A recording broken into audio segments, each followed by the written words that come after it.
Hey artists, I'm back with another tips and tricks video, and I'll be using Clip Studio Paint, but these tips can be applied to other programs as well. So today I'll be going through the process of painting a starry night sky in the city.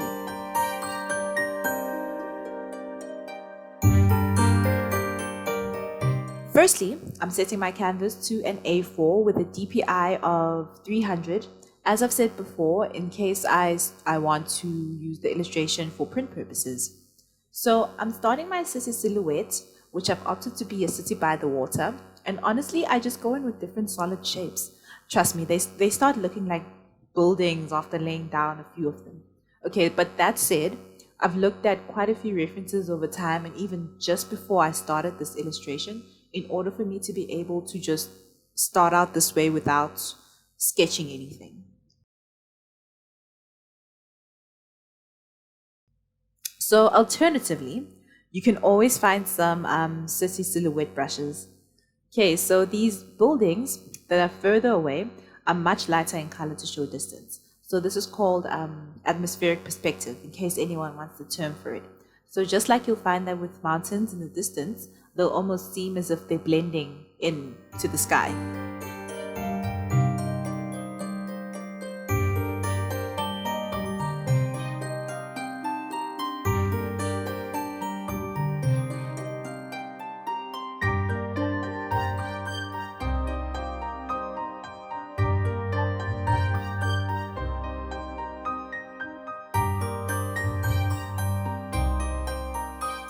So after laying down my city, I start the sky by using the gradient tool. So the tool already has my favorite color schemes, which I've saved. So for sky gradients, it's advisable making the horizon the lightest part of the color scheme. And then it gets darker the further away it gets from the horizon. Afterwards, I just adjust my colors a bit with the hue and saturation settings. So if your gradients are looking a bit choppy and a bit too straight, then use the blending tool to blend them out a bit more. Right, so I'm using a watercolor brush which builds up. I start my Milky Way with a cloud formation. It sort of looks like a column of smoke rising from the city. So if you have a favorite smoke or cloud brush, you can use that as well. I'm just using gray in order to see the volume of the cloud.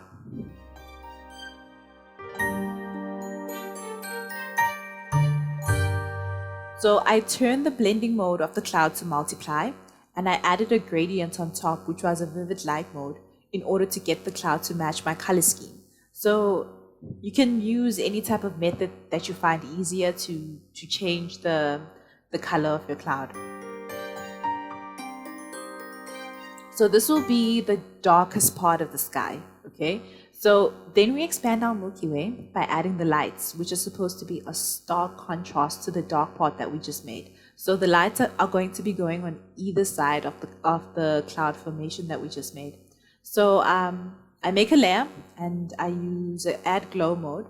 Then I use a different textured watercolor brush and smooth watercolor brush to add the lights. The color scheme all depends on the individual, as long as there's a big contrast between the two main colors.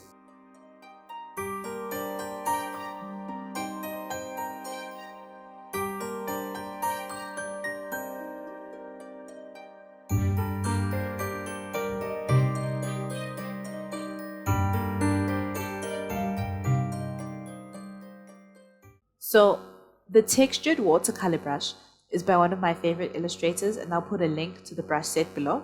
But remember that we're not only adding texture to the Milky Way, but to the entire sky as well. So just to break up the gradient and not make it seem generic.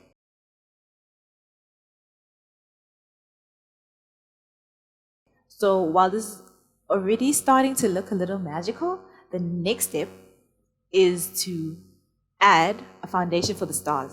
So this is fairly simple. I just use the tone scraping airbrush. We're adding a bit more magic to our sky by adding different colors to our Milky Way. So I chose to use a color scheme of different blues and purples, even pink in this case. So it makes the sky a lot more interesting having different colors. And even looking at real life photographs, you'll find how amazing the color spectrum is when it actually comes to the night sky.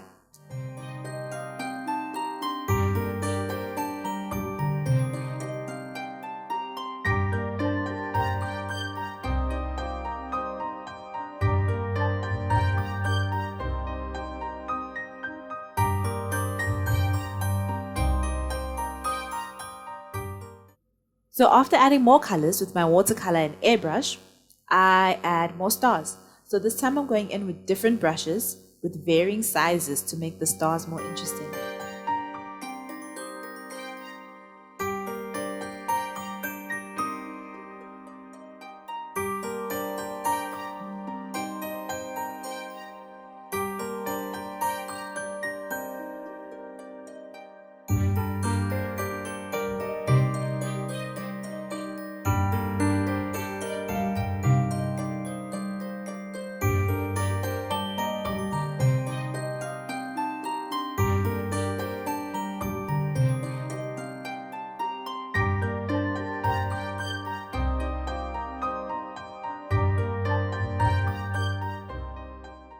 I just added an add glow layer and airbrushed over the stars with different colors to give them a bit of a more interesting glow. Going back to our city, I converted the grays to different blues that match my color scheme and used gradients to make the edges darker, so it gives the building a feeling of being lit up by the lights below from the streets.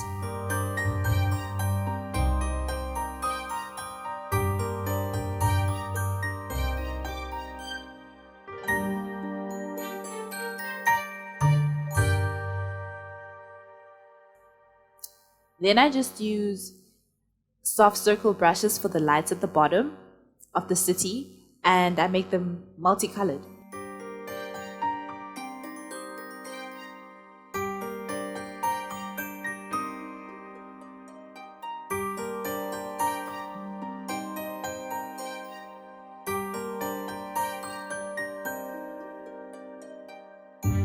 So to add quick lights to the building in the foreground, I just use the dashed line tool and two rulers, one horizontal and one vertical to keep all the lines straight. In this instance, I was using the special ruler with the parallel line setting.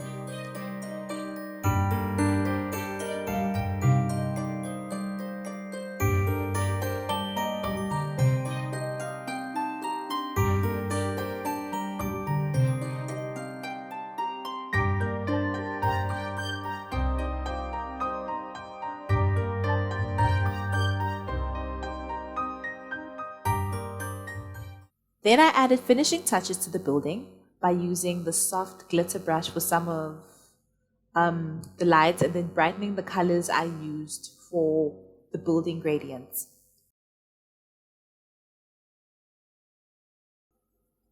So I duplicated the sky and the building folders, flattened them, and flipped them horizontally in order to make my reflections. So then I erased some of the city elements and added a few ripples and darker shades to what's supposed to be the water in order to get a bit of variation and make it seem a little more water-like.